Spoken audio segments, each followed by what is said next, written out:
Saúde mais uma vez a igreja com a graça e a paz do nosso Senhor Jesus. Amém. Quem já recebeu algo de Deus essa noite?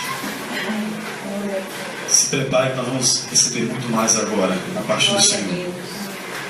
Deus, Ele tem tido misericórdia, começar da minha vida, e hoje eu estou aqui por conta da misericórdia, do amor de Deus em minha vida. Hoje eu estou aqui porque Deus teve misericórdia na minha vida. Meus irmãos que abram suas Bíblias, em Mateus 26, Mateus capítulo 26, verso 69, nós vamos ver do 69, 69, até o 75. Depois, vocês já separem na Bíblia de vocês, as suas Bíblias, o segundo texto que fica no livro de Atos, capítulo 2, do verso 32 ao 38. Deixa já separar esses dois que a gente vai utilizar esses dois textos. Primeiro, Mateus 26, do 69 ao 75, e o segundo, em Atos 2, do 32 ao 38. Meus irmãos, nós vamos ver aqui duas realidades de uma mesma pessoa. Duas realidades, dois momentos de uma mesma pessoa, momentos distintos. Em Mateus 26, a partir do 69, diz assim: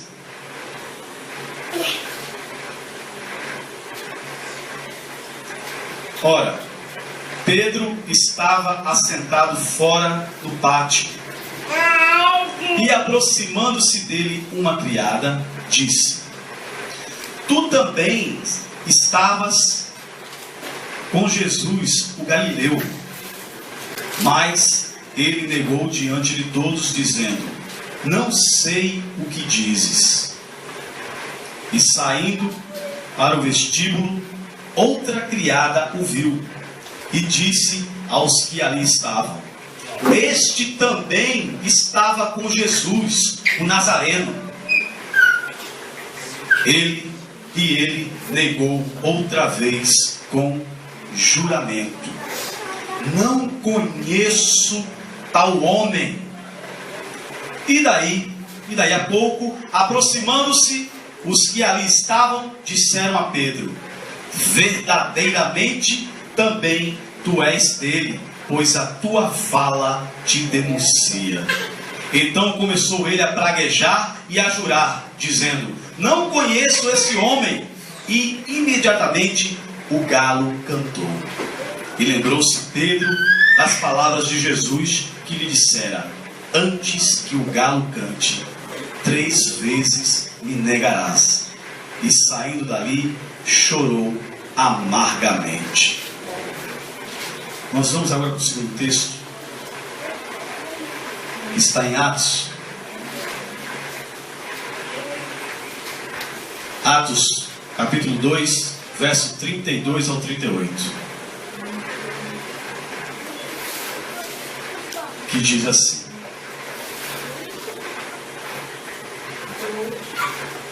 Atos 2, do 32 ao 38. Que diz assim: Deus ressuscitou a este Jesus, do que todos nós somos testemunhas.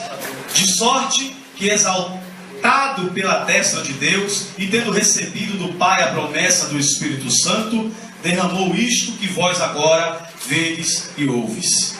Porque Davi não subiu aos céus, mas ele próprio diz: Disse o Senhor ao meu Senhor: Assenta-te à minha direita, até que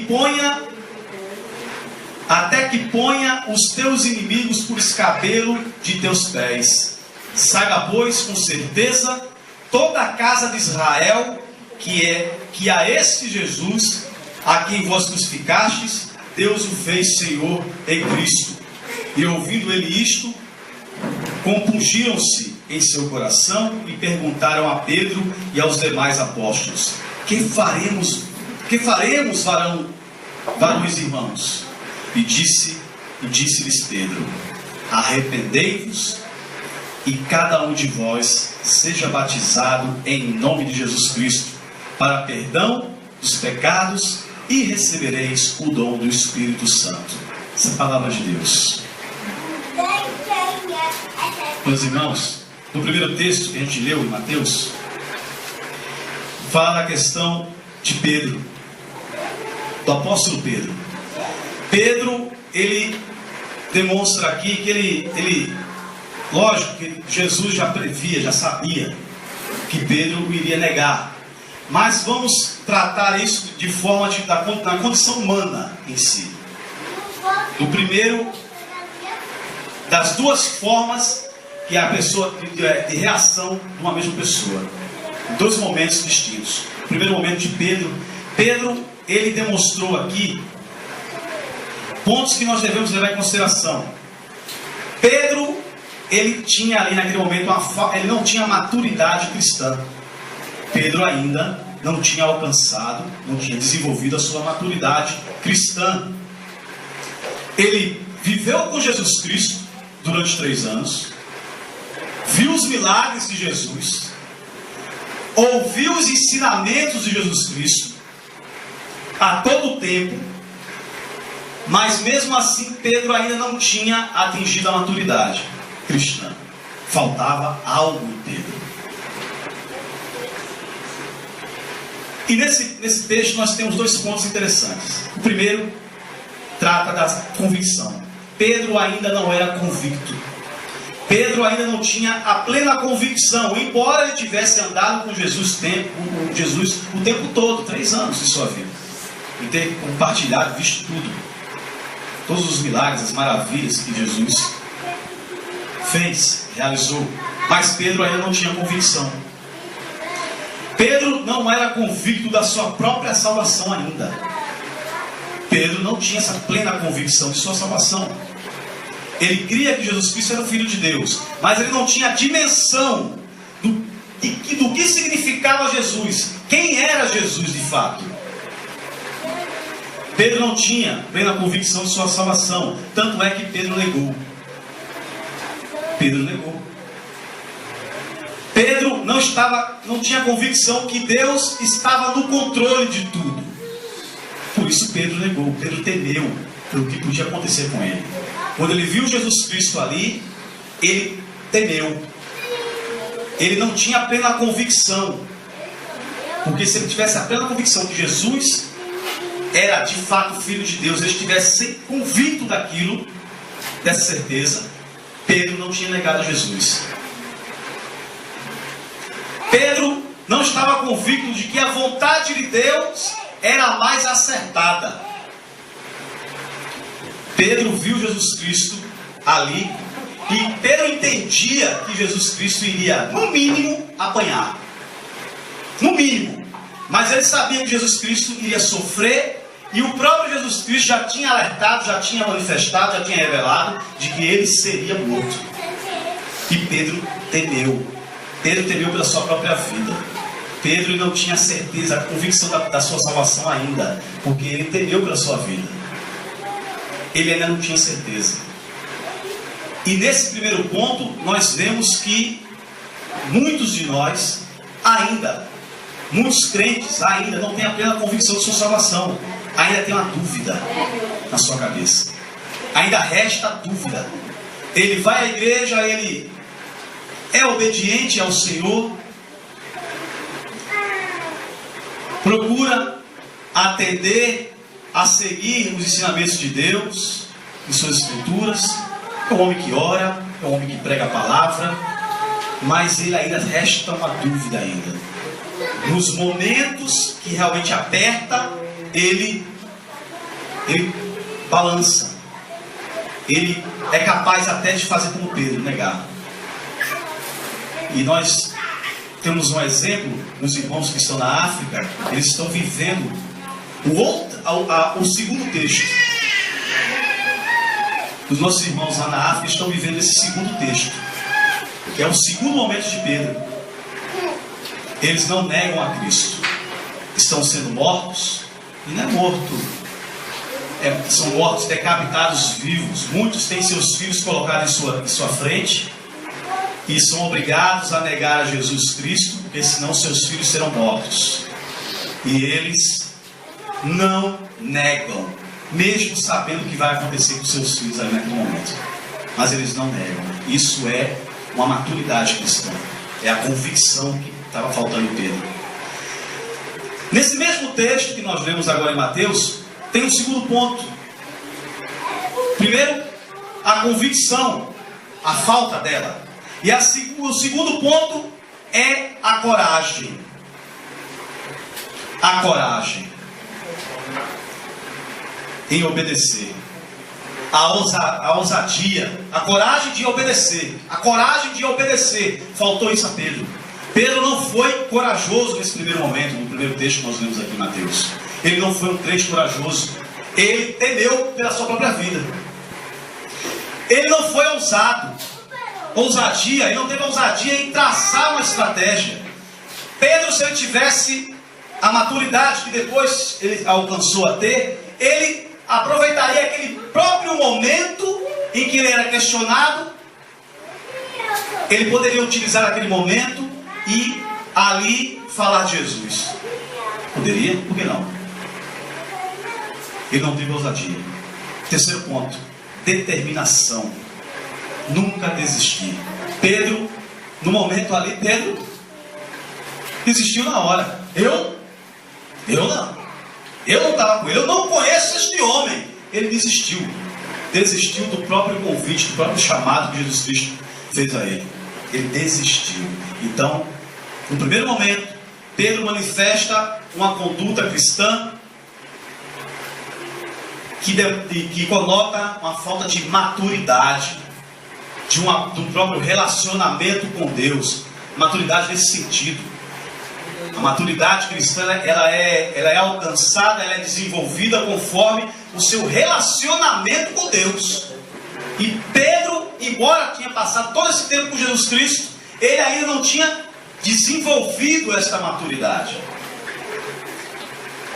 No texto 2, lá em Atos, é um outro Pedro. É um outro crente. É um outro Pedro. Em Atos, capítulo 2, do verso 32 ao 38, que nós lemos, Pedro aqui, ele responde aos pontos que nós colocamos como negativo no primeiro texto. Pedro responde. Ele fala aqui, no 32, Deus ressuscitou a este Jesus, do que todos nós somos testemunhas, de sorte que, exaltado pela destra de Deus, e tendo recebido do Pai a promessa do Espírito Santo, derramou isto que vós agora vedes e ouves.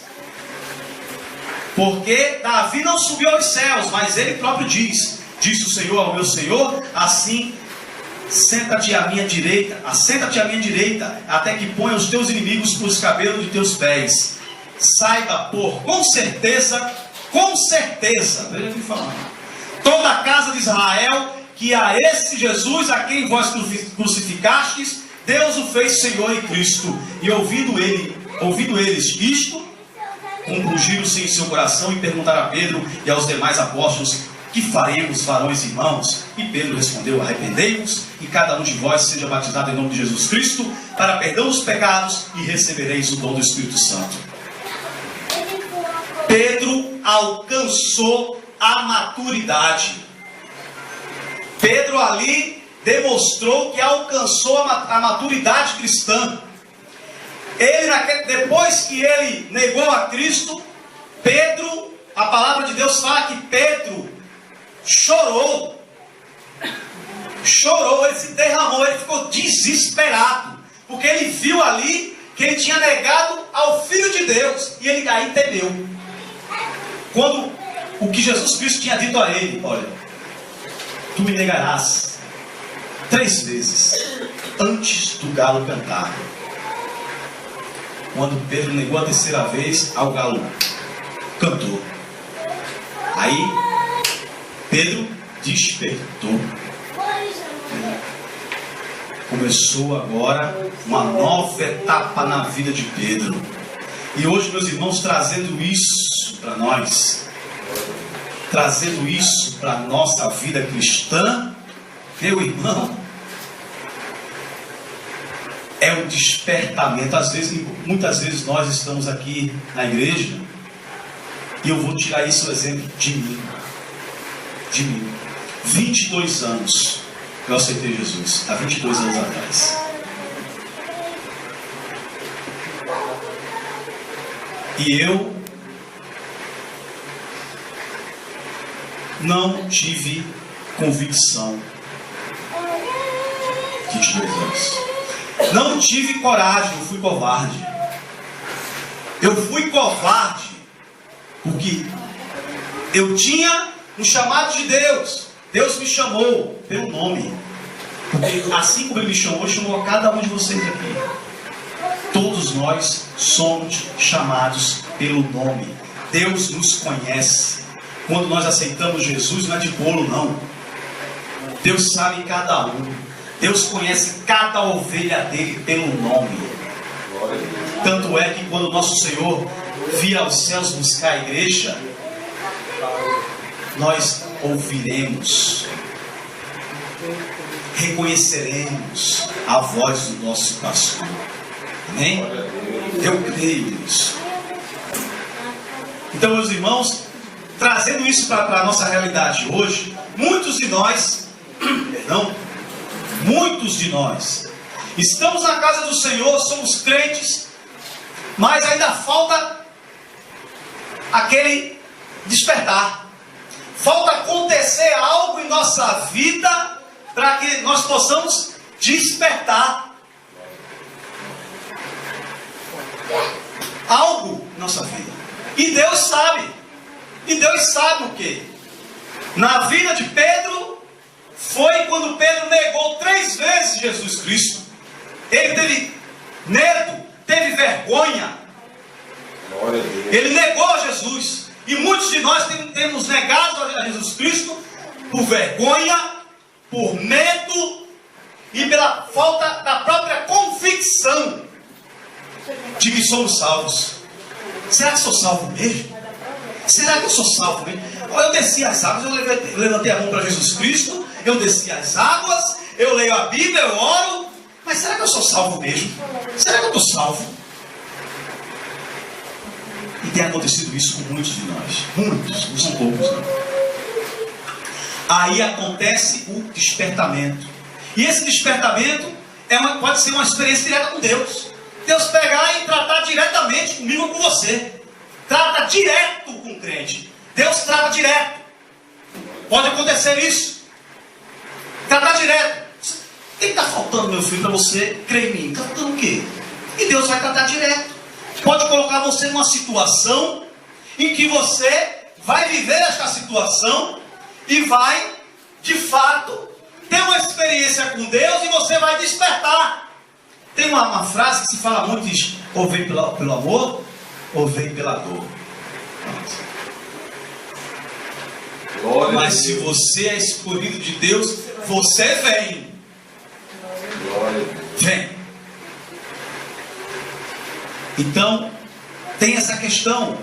Muitos de nós não temos a convicção da própria salvação, não temos convicção que Deus está no controle. Tem muitos de nós, meus irmãos, está vivendo uma tribulação, então o negócio está acochando e acha que Deus não está no controle. Aí vai recorrer, sabe o quê? Vai pedir empréstimo de banco para saldar a dívida, vai confiar em outro homem. Não, vou falar para o fulano, o doutor fulano de tal gente, ele vai resolver isso. Não, o doutor fulano tal resolve. Não falei em Deus. Crente. Não podemos esquecer que Deus está no controle. Deus está no controle. A vontade de Deus, ela é a mais adequada. Porque a vontade de Deus não sou eu que estou dizendo, está na Bíblia. E eu creio que no que está escrito na Bíblia. A vontade de Deus, ela é boa, perfeita e agradável. Deus não falha. O que Deus decide está decidido. O que Deus define está definido. O que Deus decreta lá do céu é cumprido. Vai ser cumprido. O que ainda não foi. E ali Pedro, no livro de Atos, ele demonstra isso. Ele fala de Jesus. Ele pegou, estava convicto da sua salvação. Ele aqui afirmou: Deus ressuscitou a este Jesus, do que todos nós somos testemunhas, de sorte que, exaltado pela destra de Deus e tendo recebido do Pai a promessa do Espírito Santo, derramou isto em vós agora que vedes e ouves. Porque Davi, aí ele começou ali. Ele começou a fazer o que ele deveria ter feito naquele primeiro momento. Pedro começou a ser ousado. Pedro começou a ter coragem. Primeiro, coragem. Ele começou a ser obediente. Ele começou a falar de Jesus. Vê aqui. Ele começou a falar de Jesus. Olha Jesus Cristo. Tá, começou a pregar. Falou de Jesus Cristo. Teve a coragem de pregar. Ao contrário de que ele ficou calado no primeiro momento. Depois, Pedro mostrou ali que começou a crer que Deus estava no controle. Ele disse no verso 34, falou assim: porque Davi não subiu aos céus, mas ele próprio disse o Senhor ao meu Senhor: assenta-te à minha direita. Aí no 35 ele fala: até que ponha os teus inimigos por escabelo dos teus pés. Ué, Pedro agora creu que Deus está no controle da situação. Deus pode pegar os inimigos e colocar, pode fazer os inimigos colocar nos cabelos dos seus pés. Deus está no controle. Deus domina. Não há quem possa afrontar Deus. Deus está no controle, tem todo o poder. Pedro começou a entender isso. Depois Pedro fica convicto de que a vontade de Deus é a mais acertada.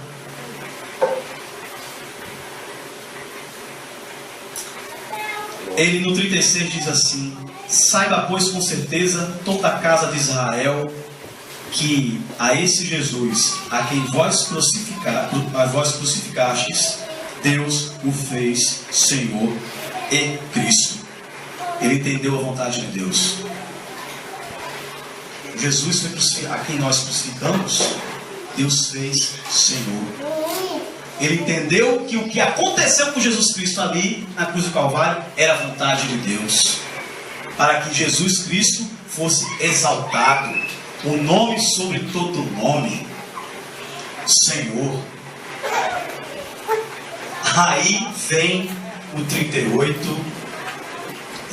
o versículo 38 de Atos 2, que diz assim, para fechar: veja o que Pedro fala. E disse-lhes Pedro. Esse 38, meus irmãos, demonstra a compreensão agora de Pedro, a maturidade que ele atingiu. Arrependei-vos e cada um de vós seja batizado em nome de Jesus Cristo. Opa, vamos parar aqui. Pedro compreendeu que é necessário arrepender-nos, nos arrepender dos nossos pecados. É necessário nós nos arrependermos. E arrependimento não é ficar tristinho. Arrependimento, assim, eu fiquei triste porque eu fiz isso aqui, e depois você volta a fazer. Isso não é arrependimento. Isso tem outro nome. Arrependimento é mudança de atitude. Arrependimento é você deixar de praticar aquilo e fazer o contrário. Se antes você mentia, agora você não mente, porque você se arrependeu. Se antes você espancava os seus filhos e sua mulher, você agora não faz mais, porque você se arrependeu. Você deixou de praticar. Se antes você roubava, você agora se arrependeu. Você não vai roubar mais. Você se arrependeu de sua atitude. É deixar de fazer. É deixar de fazer. Ah, eu roubava, eu me arrependi. Mamãe, eu estou triste. Mamãe, eu estou triste. Eu roubei. Estou triste. Ai, que bom, meu filho, que você se arrependeu. A mãe vai dizer: que bom que você se arrependeu, meu filho. Aí vai lá, paga a fiança, o menino é solto, passa uma semana, daqui a pouco ele cai de novo. Se arrependeu? Não, se arrependeu. Isso é arrependimento. Arrependimento é mudança de atitude. É você deixar de praticar algo que vai de contra a Bíblia, que está sendo acusado, está sendo condenado pela Bíblia. Você deixa de praticar aquilo que Deus diz que não é para praticar. Deus fala, olha, não é para fazer isso aqui. Aí você vai lá, na palavra, você olha, de fato está errado. Então você deixou de praticar, você compreende, você começa a se arrepender. Então, primeiro ponto, arrependei-vos. Pedro entendeu, primeiro o arrependimento. Depois Pedro fala aqui, e cada um de vós. Isso aqui é o reconhecimento de que a salvação, ela é individual. Na salvação coletiva. E cada um de vós seja batizado em nome de Jesus Cristo. Pedro agora entende quem é Jesus. Pedro agora compreende quem é Jesus Cristo. Seja batizado em nome de Jesus Cristo. Pedro agora reconhece quem é Jesus Cristo. Aí ele diz aqui, ó, ele reconhece a autoridade para perdão dos pecados. Reconhece a autoridade de Jesus. Reconhece. Agora Pedro entende quem é Jesus Cristo. E ele fala, e recebereis o dom do Espírito Santo. Ele compreende. O Espírito Santo de Deus abre o entendimento de Pedro. Agora isso, meus irmãos, essa abertura do entendimento, ela só é alcançada com vida diante do altar, vida nos pés do Senhor. É necessário que nós oremos ao Senhor e leamos a palavra de Deus. E esse conhecimento, quando nós começamos a buscar esse conhecimento, o Espírito Santo de Deus, ele vai começar a abrir o meu e o seu entendimento. Agora, não se iluda, meus irmãos. Não vamos nos iludir. O Espírito Santo abre sim o entendimento. Mas nós não vamos chegar ao auge da compreensão. Sabe por quê? Porque a palavra de Deus nos orienta de que nós estamos vivendo um processo de santificação. Vivemos esse processo de santificação dia a dia. E esse processo de santificação, já falei outras vezes aqui, já falei até na rádio, falei outras vezes, em outros momentos. Ele será concluído quando nós descemos a sepultura em Cristo Jesus, encerrou o processo de santificação. Ou quando, esse dia muito esperado por todos nós, quando o nosso Senhor vier buscar a sua igreja. Aí os nossos corpos serão transformados. Aí encerra o processo de santificação, porque nós ainda habitamos num corpo que é corruptível, está sujeito ao pecado. Nós estamos numa luta diária. É uma luta diária, meus irmãos, do espírito contra a carne. E para vencer a carne não é fácil. Para vencer a carne, os desejos da carne, a vontade que a gente tem, não é fácil.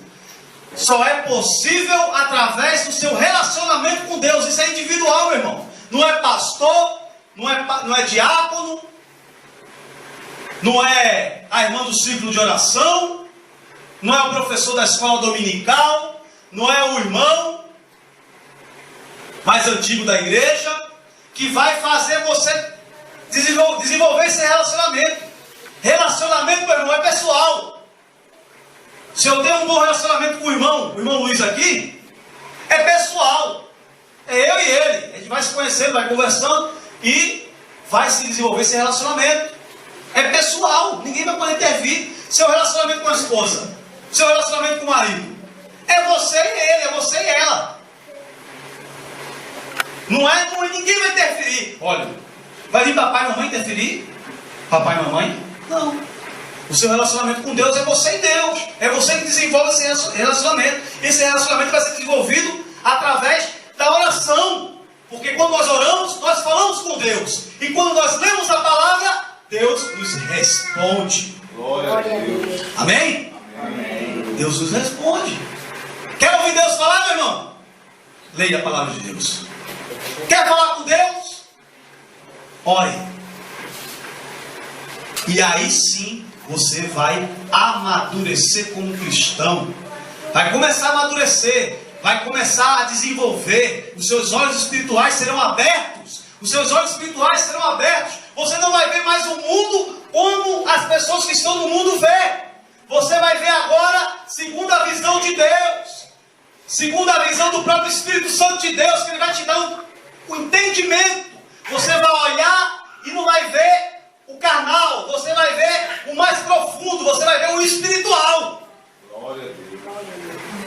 É isso que vai acontecer, que vai fazer a diferença. E Deus, Ele é tão maravilhoso, meus irmãos. Tão maravilhoso. Vamos concluir aqui. Deus, Ele é tão maravilhoso. Eu vou concluir aqui. Deus, Ele é tão maravilhoso. Vai começar pela minha vida. Eu estou falando isso porque eu, pela misericórdia de Deus, Deus tem tratado comigo todo dia. Todo dia Deus tem tratado comigo. Todo dia Deus tem tratado comigo. Aqui está errado. Ó. Isso aqui. Está errado. Ó.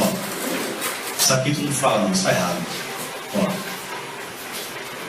Tu não anda assim não. Eba, tu está indo para onde? Não. Não é assim não. Para aí.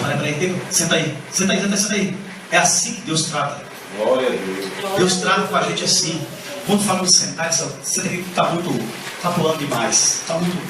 Senta aqui, dá um tempinho. Fica aqui. Aprende. E Deus vai tratando conosco. Deus vai tratando. Deus às vezes nos coloca em situações, né? E a gente fica clamando misericórdia. O Senhor vai para a segunda oração, vai para qualquer lugar, pedindo para que Deus intervenha. E Deus não responde. Deus não responde. E aí, meu irmão, minha irmã, muitos que não têm convicção viram as costas para Deus. Deus não está respondendo porque a pessoa quer que Deus responda no tempo dela. Quer que Deus atenda rápido. Quem atende rápido, meu irmão, é o SAMU. Quer rápido? Liga para o SAMU. Ele vai vir. E olha lá. Né? Não é no seu tempo. É no tempo de Deus. Deus, Ele vai agir na sua vida, meu irmão, no tempo dEle. O que nos resta no momento de tribulação é orar, é ler a palavra, e através dessa oração, dessa leitura da palavra, você desenvolver o teu relacionamento com Deus, e você vai começar a amadurecer e compreender que é necessário que mesmo mediante uma situação adversa, você tem que glorificar a Deus com a tua vida. Tem que glorificar a Deus. E glorificar a Deus é abrir a boca e glória a Deus, mas não é isso não. Não é isso, levanta a palma, glória a Deus. Não estou dizendo isso. É glorificar a Deus com a sua vida, com as suas atitudes. Você está passando privação na sua casa, mas você não fica fazendo teatrinho na rua com carinha de triste.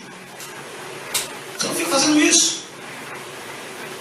Você está cantando firme, firme, firme nas promessas de Jesus, meu mestre. Glória a Deus. É assim. É assim que nós vamos passar. Amém? Amém. Que nós possamos aprender isso em nossas vidas, que possamos desenvolver isso, desenvolver o nosso relacionamento com Deus, porque vai chegar a hora, meus irmãos, vai chegar a hora que Jesus Cristo vai chegar e nos chamar nos céus. Já pensou nesse momento? Você já imaginou esse momento? Que está próximo. Já pensou esse momento? Você está aqui, nós estamos aqui, ó, cultuando o Senhor, nós estamos fazendo nossos afazeres domésticos, estamos no trabalho, na escola, e de repente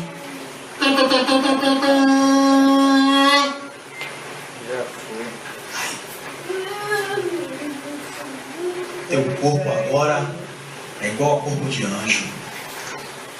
Glória a Deus. Glória a Deus. Já pensou, meu irmão?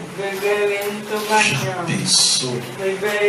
Aqueles que dormiram no Senhor vão despertar, e quando despertar já está sabendo. Despertou, já vai encontrar com o Senhor. Já sabe, já viu o corpo transformado. Gente, nós não podemos perder isso. Nós não podemos perder isso. Não podemos perder. Deus está dando essa oportunidade a nós a todo instante de nós recebermos Jesus Cristo como seu Salvador. Vai chegar o momento que a porta vai,